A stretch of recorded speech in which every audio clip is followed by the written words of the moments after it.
ज्ञानवापी के संदर्भ में बहुत सारी बातें देश के सामने मीडिया के माध्यम से आ रही हैं, न्यायालय के माध्यम से आ रही हैं। उनके बारे में स्पष्टता आवश्यक है, क्योंकि बातें जब अनुमान के स्तर पर रहती हैं तो तरह तरह का अनुमान लगने लग जाता है। तो परम पूज्य ज्योतिष पीठाधीश्वर एवं द्वारका शारदा पीठाधीश्वर जगत गुरु शंकराचार्य पूज्यपाद स्वामी स्वरूपानंद सरस्वती जी महाराज के आदेश से हम काशी आए हैं, और उनका आदेश है कि वो विश्वनाथ जी ही हैं जो प्रकट हो गए हैं। हम सब के भाग्य से हम लोगों को जा कर के उनकी पूजा अर्चना आरंभ कर देनी चाहिए।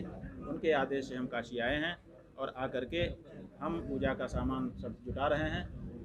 परसों हम वहाँ पर जाकर के भगवान की पूजा हिंदू समाज की ओर से करेंगे और उसी दिन से उनकी पूजा शुरू हो जाएगी। कितने बजे और कैसे जाएंगे? कितने बजे जाएंगे? ये हम लोग निर्धारण कर लेते हैं। सब लोग, पंडितों को क्या सुविधा है और लोगों को क्या सुविधा है, ये सब करके कल हम इस बात को बता सकेंगे। क्या शोभा यात्रा के रूप में जाएंगे क्या? अब ये क्या रूप होगा वो कल हम बता देंगे। जाएंगे ये तय। प्रशासन अगर आपको रोकता है, आप तब क्या? देखिए, हम कल्पना में नहीं जीते हैं, हम धरातल पर जीते हैं।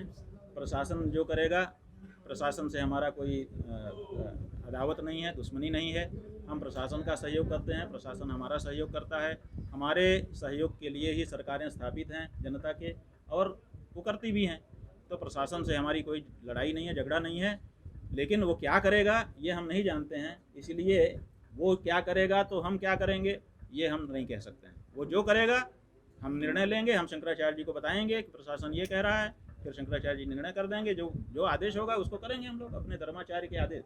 धर्म के मामले में धर्माचार्य का आदेश अंतिम है, कानून के मामले में सुप्रीम कोर्ट का आदेश अंतिम है, क्योंकि कानून की व्याख्या सुप्रीम कोर्ट करती है। उसी तरह से किसी भी धर्म की व्याख्या, उसके सूक्ष्म तत्वों की व्याख्या, निर्देश धर्माचार्यों का अधिकार है।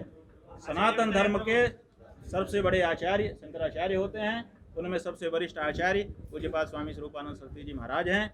उनका आदेश है, तदनुसार हम लोग पूजा की कार्रवाई करेंगे। गुरु जी, आप पूजा की बात कर रहे हैं और लोग पक्षकार बनने की होड़ में मचे हैं, उनके लिए क्या कहेंगे? देखिए, पक्षकार बनने की होड़ बहुत अभिनंदनीय है।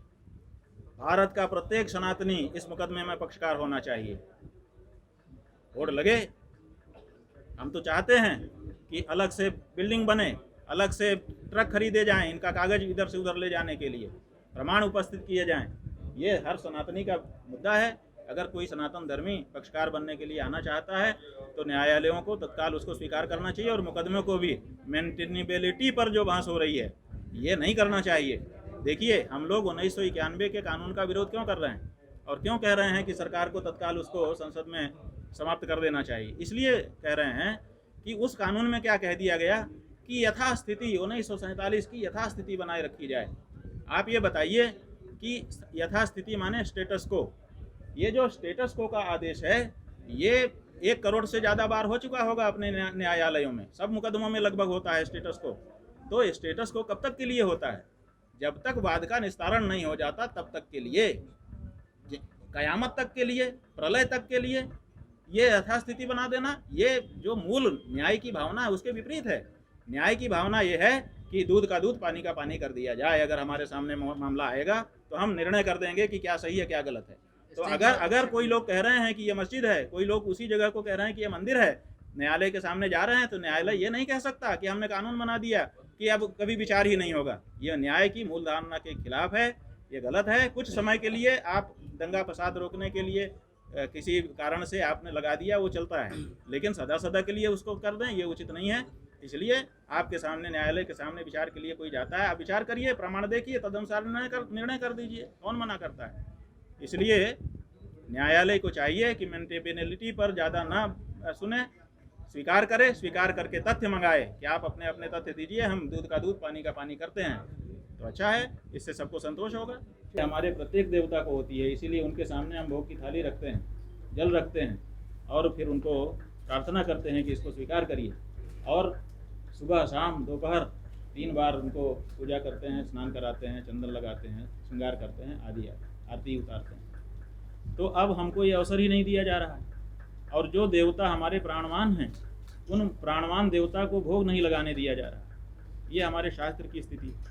हमारा जो कानून है वो कानून भी ये कहता है कि जो मूर्ति है, प्राण प्रतिष्ठित मूर्ति भगवान की, जिसमें प्राण है, वो मूर्ति 3 वर्ष के बालक जैसी मानी जाएगी।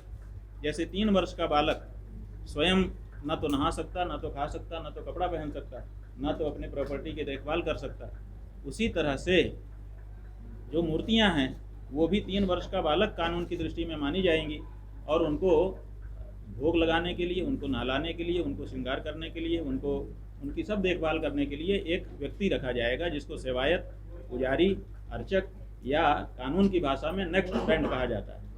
तो वो नेक्स्ट फ्रेंड होगा और वो उनकी देखभाल करेगा। तो किसी बच्चे को, 3 साल के बच्चे को बिना भोजन दिए, बिना पानी दिए कितने दिन तक रखा जा सकता है? 1 दिन भी नहीं रखा जाना चाहिए। लेकिन हमारा जो न्यायालय है, भारत का न्यायालय, विदेश का न्यायालय होता, ब्रिटिश न्यायालय होता तो शायद हम संतोष कर लेते, लेकिन हमारे भारत का न्यायालय हमारी इस भारतीय भावना को नहीं समझ रहा है और 4 जुलाई की तारीख उन्होंने दे रखी है कि 4 जुलाई को हम विचार करेंगे कि पूजा का अधिकार दिया जाए कि न दिया जाए। तो 4 जुलाई तक क्या भगवान भूखे रहेंगे, भगवान प्यासे रहेंगे? जब तक वो अदृश्य थे, नहीं दिखाई दे रहे थे, अलग बात है, लेकिन जब से वो दिख गए, हमारी आंखों के सामने आ गए, तो हमारी आंखों के सामने जो आ जाता है उसका योगक्षेम करना हमारा धर्म होता है। जैसे कोई व्यक्ति बीमार होकर के गिर गया है, बहुत से लोग जगह जगह परेशान हैं, लेकिन हमारी आंखों के सामने नहीं है, इसलिए उनके प्रति हमारा कोई कर्तव्य नहीं बनता है। लेकिन हमारी आंखों के सामने कोई सड़क पर गिर गया हो और हम उसको अनदेखा करके आगे बढ़ जाएं, ये हमारा धर्म नहीं कहता है। तो जब हमारी आंखों के सामने भगवान प्रकट हुए तो उनकी पूजा स्वाभाविक बन जाती है, हमारा कर्तव्य बन जाता है। अगर हम वो पूजा अर्चना भगवान को समर्पित नहीं करते हैं तो हम दोष के, पाप के भागी बन जाते हैं। तो ये परिस्थिति बन गई। ऐसी परिस्थिति में ज्योतिष पीठ और द्वारका शारदा पीठ के जगत गुरु शंकराचार्य पूज्यपाद स्वामी स्वरूपानंद सरस्वती जी महाराज ने, जो कि इस समय मध्य प्रदेश में हैं, हम भी उन्हीं की सेवा में वहीं पर थे, उन्होंने हमको आदेश किया कि तुम काशी जाओ और प्रकट हुए भगवान आदि विश्वेश्वर की पूजा अर्चना आरंभ करवाओ। तो उनके आदेश से हम काशी आ गए हैं और यहाँ पर तैयारी करके पूजा की उपचार जोड़ करके शनिवार को, माने परसों के दिन हम भगवान विश्वेश्वर की पूजा के लिए शंकराचार्य जी महाराज के आदेश से जाएंगे। शंकराचार्य जी महाराज सनातन धर्म के सर्वोच्च आचार्य हैं, उनका अधिकार बनता है कि सनातन धर्म के बारे में वो व्यवस्था दें, और साथ ही साथ वो उत्तरामनाय ज्योतिष पीठ के भी शंकराचार्य हैं और काशी उत्तरामनाय उत्तर क्षेत्र में आता है, इसलिए उनके सीधे जुरिस्डिक्शन में, क्षेत्राधिकार में भी आता है, इसलिए उनका ये निर्णय भी है, आदेश भी है।